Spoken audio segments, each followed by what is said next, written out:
यीशु मसीह कौन है? लगभग हर एक मुख्य धर्म यह शिक्षा देता है कि यीशु एक पैगंबर या एक अच्छा शिक्षक या एक धार्मिक पुरुष था। समस्या यह है कि बाइबल हमें बताती है कि यीशु अनंतता से ही एक भविष्यवक्ता, एक अच्छे शिक्षक या एक धार्मिक पुरुष से कहीं अधिक बढ़कर था। C.S. लुईस अपनी पुस्तक मियर क्रिश्चियनिटी में यह लिखते हैं कि मैं यहाँ पर किसी को भी उस वास्तविक मूर्खतापूर्ण बात को कहने से रोकने का प्रयास कर रहा हूँ जिसे लोग अक्सर उसके यीशु मसीह के बारे में कहते हैं।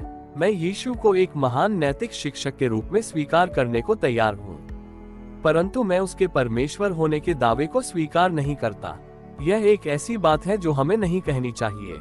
एक मनुष्य जो केवल एक मनुष्य था और इस प्रकार की बातें कहता था जैसी यीशु ने कही, एक महान नैतिक शिक्षक नहीं हो सकता। वो या तो एक पागल व्यक्ति होगा, उस स्तर पर जैसे कोई व्यक्ति कहे कि वो एक सड़ा हुआ अंडा है, या फिर वह नरक का शैतान हो सकता है। आपको अपना चुनाव करना चाहिए। या तो यह व्यक्ति जो परमेश्वर का पुत्र था और है, या फिर कोई पागल या कुछ और इससे भी ज्यादा बुरा व्यक्ति। आप मूर्खता के लिए उसे चुप करा सकते हैं, उस पर थूक सकते हैं और एक दुष्टात्मा के रूप में उसे मार सकते हैं, या आप उसके चरणों में गिरकर उसे प्रभु और परमेश्वर कह सकते हैं। परंतु हमें कभी भी कृपा से भरी हुई मूर्खता के साथ यह निर्णय नहीं लेना चाहिए कि वो एक महान शिक्षक था। उसने यह विकल्प हमारे लिए खुला नहीं छोड़ा है, उसकी ऐसी कोई मंशा नहीं थी। यीशु ने अपने लिए कौन होने का दावा किया? बाइबल क्या कहती है कि वह कौन था? सबसे पहले यूहन्ना 10:30 में यीशु के शब्दों की ओर देखते हैं। मैं और पिता एक हैं। पहली दृष्टि में यह परमेश्वर होने के दावे के रूप में प्रतीत नहीं होता, परंतु फिर भी उसके कथन पर यहूदियों की प्रतिक्रिया को देखें। यूहन्ना 10:33 में यहूदियों ने उसको उत्तर दिया कि भले काम के लिए हम तुझे पथराव नहीं करते, परंतु परमेश्वर की निंदा करने के कारण और इसलिए कि तू मनुष्य होकर अपने आप को परमेश्वर बनाता है। यहूदियों ने यीशु के कथन को परमेश्वर होने का दावा समझा था। आगे आने वाली आयतों में यीशु ने यहूदियों को सुधारने के लिए कभी भी यह नहीं कहा कि मैंने परमेश्वर होने का दावा नहीं किया था।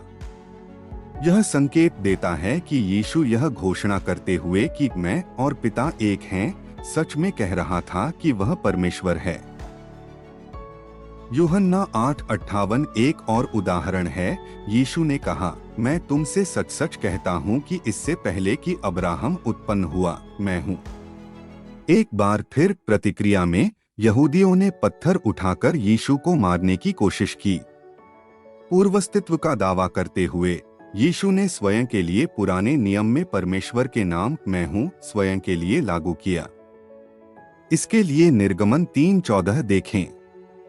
यहूदी फिर से यीशु को क्यों पत्थरवाह करना चाहते थे यदि उसने कुछ ऐसा नहीं कहा था जिसे वे परमेश्वर की निंदा करना समझ रहे थे, अर्थात परमेश्वर होने का दावा।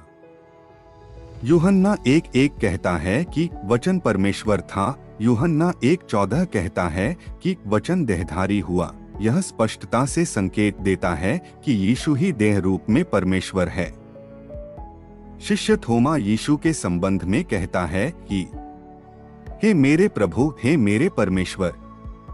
यीशु ने उसे नहीं सुधारा।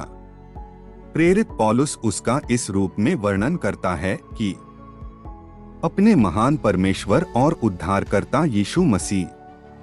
प्रेरित पतरस भी ऐसा ही कहता है कि हमारे परमेश्वर और उद्धारकर्ता यीशु मसीह।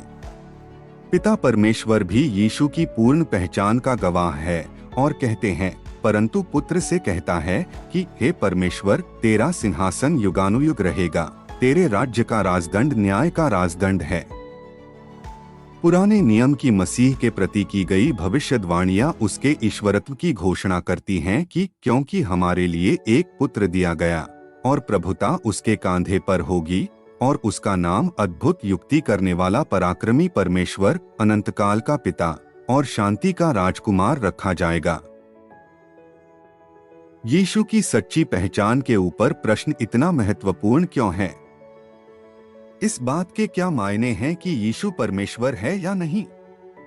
इसका सबसे महत्वपूर्ण कारण यह है कि यीशु को इसलिए परमेश्वर होना था, वह यह है कि यदि यीशु परमेश्वर नहीं है तो उसकी मृत्यु पूरे संसार के पापों के जुर्माने की कीमत अदा करने के लिए पर्याप्त नहीं हो सकती थी। केवल परमेश्वर ही ऐसे असीमित जुर्माने को भर सकता है। यीशु को परमेश्वर होना था ताकि वह हमारा कर्ज को अदा कर सके। यीशु को मनुष्य होना था ताकि वह मर सके। यीशु को परमेश्वर और मनुष्य दोनों बनना था। परमेश्वर के रूप में यीशु परमेश्वर के क्रोध को संतुष्ट कर सकते थे। एक मनुष्य के रूप में यीशु के पास मनुष्य के पापों के लिए मरने की क्षमता थी। ईश्वर पुरुष के रूप में यीशु स्वर्ग और पृथ्वी के बीच पूर्ण मध्यस्थ हैं। उद्धार केवल यीशु मसीह में विश्वास करने पर ही उपलब्ध है। यीशु का ईश्वरत्व ही है क्योंकि वही उद्धार का एकमात्र मार्ग है। यीशु का ईश्वरत्व ही है जिस कारण उसने यह घोषणा की कि मार्ग और सच्चाई और जीवन मैं ही हूं। बिना मेरे द्वारा कोई पिता के पास नहीं पहुंच सकता। परमेश्वर का सुसमाचार या गॉस्पेल क्या है? इसको जानने के लिए दिए गए वीडियो को क्लिक करें।